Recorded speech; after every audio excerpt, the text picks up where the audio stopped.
What's going on, guys? Welcome back to the channel. So in today's video, we're going to be discussing the latest TWAB that we got from Bungie on Thursday, May 21st. In this TWAB, Bungie discusses the world loot pool, and they also go through a bunch of buffs and nerfs coming to some perks and some tweaks and changes coming to some weapon archetypes. We also get a hint of some things to come in Season 11 and Season 12. So if you guys want more coverages of the future TWAB, and if you want more discussion videos about Destiny 2, make sure you hit that subscribe button and turn on that notification bell. And if you end up liking this video, be sure to hit that like button. Now, to get started with this video, Bungie discusses the changes coming in Season 11 to the world loot pool. So the dev team jumps into the TWAB and they say, today we're going to talk about some changes that are coming in Season 11 to the way the world loot pool works. Because the world pool serves as a baseline of legendary gear that can be earned across different activities, we want to update and refresh it seasonally with meta relevant weapons, some of which were previously exclusive to specific activities like Gambit or Crucible. This shared pool can also be unwieldy. If you're looking for a specific role of a specific weapon, a pool too large can make it statistically challenging to find, much less with the role that you want. Starting in Season 11, it will be curated both for relevance and overall size to strike a balance between number of rewards and a chance to get a sought after drop. Every season, gear from previous seasons will be added, and any gear that would no longer have max power level greater than or equal to the current season cap will be cycled out to ensure that drops are power relevant in the current season. So basically what Bungie's trying to do in this part with the world loot pool, they're trying to curate the world loot pool down to make it a more viable place for players to be able to earn the roles that they potentially are looking for. They also want to curate it so that you'll be able to earn more weapons that are relevant to the current meta within the game. And they plan on changing this season after season to keep it fresh. Now, another good thing that they do mention is that they'll be cycling out any gear that would no longer have max power level greater than or equal to the current season cap. Now, for anybody who doesn't understand that, if you go back to the previous video where we discussed max power levels and sunsetting, this is basically a method to counter that so that we don't end up getting weapons that will soon after be irrelevant. So while this may not seem like a major change, this is going to be a good change overall,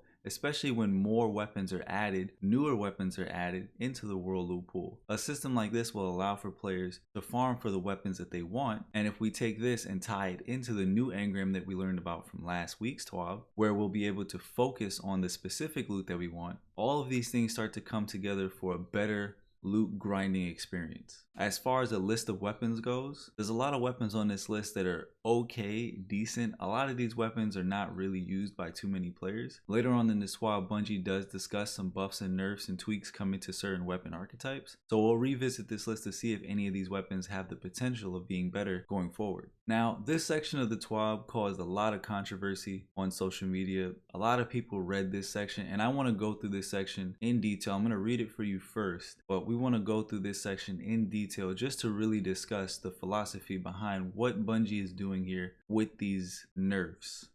So they go on to say that alongside the world loot pool, they have some changes coming to the sandbox. This week they focused on weapons, specifically perk tuning. Now here's a breakdown of what to expect. Reload perk updates. We've observed that players lean towards picking perks that increase their damage, example kill clip, or reduce weapon downtime, for example outlaw. The damage perks were adjusted quite a while back, but reload perks still don't feel like choices. This tuning pass aims to keep them feeling powerful without being so dominant that no other choices seem viable. Now, I want to stop right here just to reference what they're saying here. And I want you guys to listen to the language of what's being said. The damage perks were adjusted a while back, but reload perks still don't feel like choices.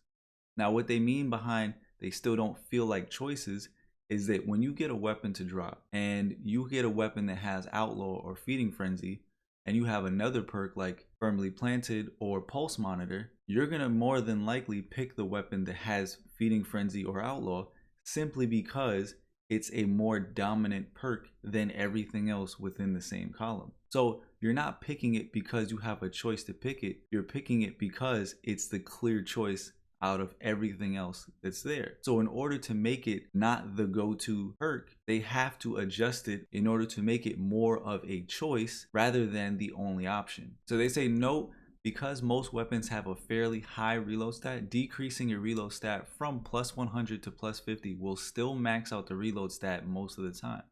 So it doesn't slow down the actual reload as much as it seems. So remember that. They're telling you right here that even though it looks like a lot, going from 100 to 50, in reality, it's not a lot. And it doesn't slow it down as much as it may look like. So now we're going to go through exactly what is being changed on these perks. The following perks that alter reloads are being updated. The first one is Outlaw. So they say that they slowed this down a little bit and they changed the reload stat from 100 to 50. So as they just stated, going from 100 to 50 seems like a drastic change, right? It seems like a nerf, but in reality, it's not that much of a difference. And they said that the reload duration scale was changed to 0.8 to 0.9. So it's slightly longer and it's slightly slower. Now we're gonna have to see how this plays out in game, but the point being that I wanted to give you all that extra information was, when you read this, read it and consider what Bungie is telling you prior to just telling you the nerf. Don't just read it as going from 100 to 50 and say, man, they really just dumped all over the Outlaw perk. There's no point in using it. That's not the case, and that's not the philosophy behind these changes. So let's keep that in mind as we go on. Feeding Frenzy. This was strictly better than Outlaw, so they're changing the functionality to be based on the number of rapid kills. So again, this is not a nerf. They're retuning this perk to make it make more sense and not make it the only option now that Outlaw is being changed, even though this perk was already better than Outlaw, as they acknowledged. The way this is going to work is they change the functionality so that now you get an increase in reload speed based on the number of rapid kills up to 5 kills. So with 2 kills, your reload speed is going to be equal to the brand new Outlaw perk. With 3 kills, it's now going to be faster than Outlaw. If you get 4 kills, it'll now be the fastest reload in the game except for Alloy Mag, which will still be faster. Now they say the max possible reload duration scale is set from 0.83 to 0.3, so the duration is lessened slightly, and the max possible reload stat is unchanged at plus 100. So again, clearly Feeding Frenzy is going to be the better option, but if we take that and compare it to Outlaw, there is a little caveat, because with Feeding Frenzy, you have to stack rapid kills in order to see the benefits, and you have to stack at least 3 kills to be better than Outlaw. So while you can say from jump that Feeding Frenzy is the better perk, in most cases if you had to choose between the two and you wanted consistency, I would personally go for Outlaw, especially when you're looking at things like PvP. And also obviously it depends on the weapon archetype that you're choosing from. So now let's move on to the next perk, which is Rapid Hit. So Bungie goes on to say that Rapid Hit gave a huge amount of reload and stability for very little work, front loaded onto the first precision hit. They've updated it so it still feels good, but isn't quite as powerful. So similar to Feeding Frenzy, this perk is going to get retuned. So they adjusted the stacking bonus to give you less benefit on the first hit and give you more benefit as you get more subsequent hits. So basically, similar to Feeding Frenzy, now Rapid Hit is going to stack. So the more precision hits you get, the more benefits you're gonna feel. It's the same philosophy behind people when it comes to Revoker. You don't want Revoker to be the way that it is now because it rewards you for basically doing nothing, right? You get a bullet back from Revoker by missing rather than getting a bullet back for gaining a precision hit or a kill. So it's the same mentality that Bungie is going with here with these reload perks. Now to finish up the Rapid Hit changes, they say that the max possible reload stat is going to be changed from 100 to 60, so it's not as lowered as Outlaw was. The max possible reload duration scale was changed from 0.8 to 0.925, so that's increased slightly. And lastly, the max possible stability stat was changed from plus 50 to plus 25. So I'm going to finish up with these last 3 changes. 2 of these are actually magazine column perks, Drop Mag and Alloy Mag. So Drop Mag says that situationally, it's really powerful without any massive drawbacks. It's as good as any perk, but as I said, it's in the magazine column. So the reload duration scale is going to be changed from 0.85 to 0.9. So now that brings it in line with Outlaw. So we could possibly see stacking opportunities here for Outlaw or Drop Mag to increase the speed of our reload. So that's something to definitely look out for. Field Prep was unchanged, but they do reference what the stats are. So the reload stat for Field Prep is plus 50 and the reload duration scale is 0.8. And lastly, Alloy Mag is also unchanged, but again for reference, the reload empty duration scale is 0.6666. So they also go on to say that they're going to be fixing an issue where perks that grant partial ammo did not respect shot count for burst weapons, so pulse rifles, sidearms, fusion rifles, things like that. So now these perks will correctly reload your weapon based based on the archetypes that you're using. So if you have any of these perks, Slide Away, Slide Shot, Ambitious Assassin, Subsistence, Overflow, Lead from Gold, and Cloud and Cartridge will all be tweaked to respect that shot count. So now they go into detail some general perk retunings, and this section right here I really enjoyed because we're going to see a lot of the perks that really get overlooked get a boost, and I do think that in combination with the changes that they've made with damage perks like Kill Clip and also the reloading perks, I think that we're going to see a more balanced meta in terms of perk options going forward. So they start off with dynamic sway reduction. So dynamic sway reduction will add a 10 stability over time in addition to its accuracy. So they do acknowledge that this is way more powerful than it might sound. So hopefully the reduced reticle movement that they added on will do a good job of telling players that this perk is working. So if you haven't used dynamic sway reduction, it's a really powerful perk for automatic weapons. I highly recommend just using it right now if you have an auto rifle with dynamic sway reduction or even an SMG. So with pulse monitor, when you take critical damage, you'll now be able to swap to your other weapon, which will now be fully reloaded. The reload amount was increased from 0.35 to 1, so now your weapon will be fully loaded rather than partially loaded. They also added a plus 50 handling stat to the weapon that you're swapping to, and also a 5% increase to the weapon swap speed. So while this already worked to reload your stowed weapons, it's now going to be more useful because it fully reloads your stored weapons. So Hipfire Grip says that it now helps you to hit shots closer to ADS ranges, but it still won't affect your damage drop off or bullet magnetism. So the changes that they made are they added a 1.2 times aim assist fall off. They also increased the aim assist by plus 15. They also added 1.7 degrees to the precision hipfire angle threshold. So by default, when hip firing a weapon, the center of your reticle must be over the target in order to get a crit. Otherwise, aim assist will give you a body shot. This change is going to allow you a little leniency so that if the center of your reticle is not directly over your target, you can still get a crit if you're within this angle. This will have no effects on sniper rifles. So lastly, sneak bow is going to be getting a change. Bungie just simply says that it'll actually make you sneaky now, so it gets a stealth buff. So now if you get a bow to drop, any legendary bow with the sneak bow perk, you will no longer ping on the radar when you're shooting. So you'll actually be sneaky. So I'll be curious to see if anybody makes more use of this perk. If you can get sneak bow and basically crouch around the map and not ping radar and just two-tap people, I don't know, it might be a little toxic, but we'll see. So with all the changes that we've learned about within this TWAB, Bungie finishes up by discussing the fact that we will be getting new perks. I know that was a question that a lot of people had, whether or not with sunsetting we'd also see new perks, new weapons, things like that.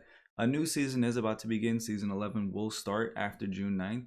And Season 12 is right around the corner this fall. We'll be learning a lot more information about new content coming out. But it's good to see that Bungie is acknowledging we will see new perks as soon as next season. So they say that next season we'll have new perks rolling exclusively on the season of redacted weapons. Additionally, Iron Banner is going to be receiving 2 new perks on 2 reprised weapons. So that's confirmation that we'll be getting 2 new weapons, well, 2 reprised weapons back in Iron Banner with 2 new perks. So they say that in future seasons, these perks will begin to roll on other weapons.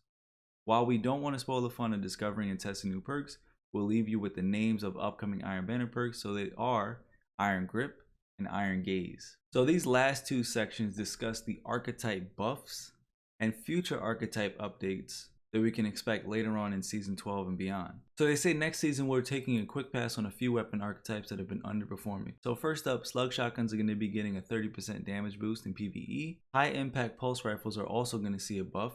They're going to get their damage per bullet increased from 21 to 22. So this is going to change their TTK from 6 crits to 5 crits, 1 body kill. So they're going to make it a little bit easier to use high impact pulse rifles. So those are things like the Redrix's Claymore, the Einstein D, and Bungie does acknowledge that despite this weapon having a very fast optimal TTK, it was very hard to achieve. So anybody out there who uses Redrix's Claymore or things like Einstein D, you can definitely expect those weapons to feel a little bit more forgiving in the future. So prepare yourselves for next season. You might see a rise in Redrix's Claymore. I myself personally, I'm a fan of the weapon, so I might even pull it out next season. So lastly, Bungie goes on to talk about bows, and they say that they're going to be giving bows a 10% damage increase versus minors in PvE. So it'll be good to see bows get a little bit of love. So some future archetype updates that we can look forward to. Bungie says that they've been evaluating feedback and their analytics data. And while they're not done yet, they just want to touch on 3 pain points that the community currently has. One of their current goals is to touch on these pain points in Season 12, but they'll let us know in the future if these plans change. So first up, sniper rifles. Community feedback has been that Revoker and Beloved dominate, and looking at the analytics, they account for 86% of sniper rifle usage in the Crucible. And if we include other low zoom sniper rifles, the number gets even higher. We're specifically looking at how zoom translates into ease of use for sniper rifles. We're investigating changes that make choosing a sniper rifle zoom more of an interesting choice. So for hand cannons, they say that they're evaluating the hand cannon subfamilies. So currently they're testing the aggressive frame hand cannons and trying to independently tune their range compared to other hand cannons. Lastly, adaptive auto rifles. So Bungie says auto rifles in general are highly represented in the Crucible, but generally they feel well balanced. Now adaptive auto rifles are a little bit higher on that tier, so Bungie's going to take a look at them. They do say that they're not rolling back the Season 10 buff, so the buff that made auto rifles as good as they are right now is not going to be taken away. And I have to emphasize that because I know a lot of people who post news and information and talk about things, they give you headlines and they don't give you information. Bungie is not nerfing auto rifles. Okay, I'm glad we have an understanding. So they say that we're not rolling back the Season 10 buff, but they will be adjusting the tuning to auto rifles a little bit to give other subfamilies a chance to shine. And I want to finish up with this last sentence, and then we're going to go over all of this stuff. We're going to discuss it and just sum up the video. I'm going to let you guys go because I know I've had you guys here for a little while. If you're still listening, I definitely appreciate it. But Bungie finishes up by saying, moving forward, we plan to make more regular weapon balance changes. They'll have more to share on cadence and scope later on. So there is a plan to more regularly update the game, more regularly update weapon balancing. So I'll be curious to hear more details about how Bungie plans on doing that and to see how often they'll be able to do it realistically. So the whole theme of this TWAB is not nerfs. I know that a lot of people look at this TWAB and say that Bungie's not making the game better, they're making it worse. And I have to say that I really disagree with that. Everything that we read here, everything that we broke down in this TWAB didn't make the game worse. Everything that happened in this TWAB made the game better, in my opinion, because it added more options within the game. So if we ever want to get to a place in Destiny where the game has viable options and you feel more of that RPG style of gameplay, the game is going to need to have more of a balance to the little pool of perks that it currently has. Now obviously this game is not where it needs to be, and Bungie has said that they want to add more perks within the pool. That is something that we're going to need to see, and it's also something I think we're going to need to see on armor as well as weapons. So if we just take a step back from everything that was said within this TWAB and look at the landscape of Destiny's perks specifically, Bungie has already retuned damage perks like Kill Clip, Swashbuckler, Rampage. They've now put out a plan to retune Outlaw and other reloading perks, and they're also planning on tuning and buffing underutilized perks like Pulse Monitor, Field Prep, and others. So all of these changes that Bungie has made is not meant to simply say, make this worse, make this better. The idea behind it is make this still as good as it is, but retune it so that you have an option to use something else. So for example, if I in the future get a weapon with Feeding Frenzy, I have to really consider, is this perk going to benefit me in the way that I want to use it versus another perk that I could potentially use better in the situation that I need it for. That is how perks need to be looked at in Destiny 2. And that's not how it is currently in the game. If you sit here and you play this game and you tell me that there's nothing wrong with the perks and all Bungie needed to do was just buff all the perks that are underutilized, you would be grossly incorrect. Because even if they went and changed Pulse Monitor to fully increase your stowed weapons, you still wouldn't use it because you don't even use auto-loading holster as it currently stands. Auto-loading holster is only really used for weapons like grenade launchers. You would never really use it for a weapon like a shotgun or things like that. Personally, I use it because I see the utility in it, but the point is that the community at large, not one or two people who say they use it, but the community at large doesn't use these perks because of the way that the current landscape is set. There are too many perks in the game that are go-to options Not because you choose to use them because they're good for what you're doing, but because they're the only options to pick in almost every activity within the game. Currently, you would never pick a pulse monitor firmly planted roll weapon over an outlaw kill clip weapon. You just wouldn't do it. But in the future, with these changes, the hopes is now you'll consider it. Now you'll consider more situationally what will work out for you. Because I can definitely see people running more pulse monitor weapons in the Crucible, and even within other higher level activities, I can see them running that now, even over some reloading perks like Outlaw. And I definitely can see more people running Feeding Frenzy, although it will still be used, in my opinion, as much as it already is now. But I can see more people running it in activities, and it'll feel a lot better to use because you feel like you are dictating the outcome with the perk now. Because now the way that it'll work with the weapon stacking up kills, every kill that you get is increasing your reload speed rather than just giving you fast reload speed. So I hope that kind of gives you an idea of where I see the philosophy behind these changes. I know everybody else is giving their opinions. Basically, my standpoint on the changes that Bungie's trying to introduce is this. People see changes that reduce numbers and they lose their minds because they see nerfs. And I personally don't believe that's how you should be looking at it. I know that there have been nerfs in the past that have felt pretty bad within the game. They haven't made sense. They're real head scratchers. I acknowledge that. I'm not ignorant to that fact. But anytime I see Bungie changing something, I at least try to read it and understand what the philosophy behind these changes are. If I do that and come out the other side saying that no, this still doesn't make sense, then that's what it is. But if you've been following this channel and you know who I am as an individual and you know the mentality I have behind this game, then you'll understand that after I've read this TWAB previously and gone over it while we've been making this video, I still feel the same way. I feel that these changes, while you may not feel they're necessary, these changes will benefit the game overall in the long run. Similar to what they did with the tweaks to the damage perks.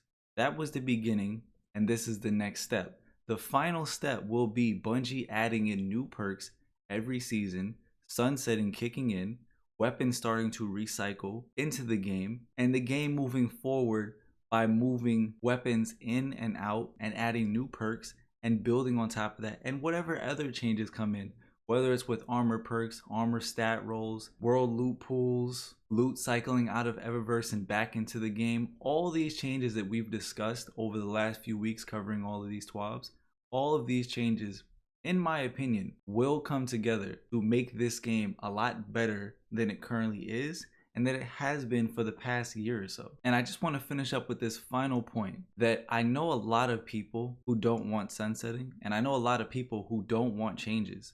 But I'll say this, the game is not good as it currently stands in many people's eyes. So something needs to change. You can't have your cake and eat it too. Things need to change. Things will not just get buffs. That's the fact of the matter. That's not gonna happen. And the people who are asking for buffs, remember this, you were the same people who asked Bungie to increase the power of supers within the game. And a year later, you were crying for Bungie to nerf supers within the game. I'm gonna end the video on that point. I appreciate you guys if you're still watching at this point of the video. I know that one's probably a little bit longer. I hope that we got all of the points across for you guys to really get an idea of where the philosophy Bungie is going at with these changes are. If I didn't do a good job in this video, or if I did do a good job, let me know down below in the comment section. If you like this video, please be sure to hit that like button. Also hit that subscribe button and turn on that notification bell. And I'll catch you guys in the next one. Peace.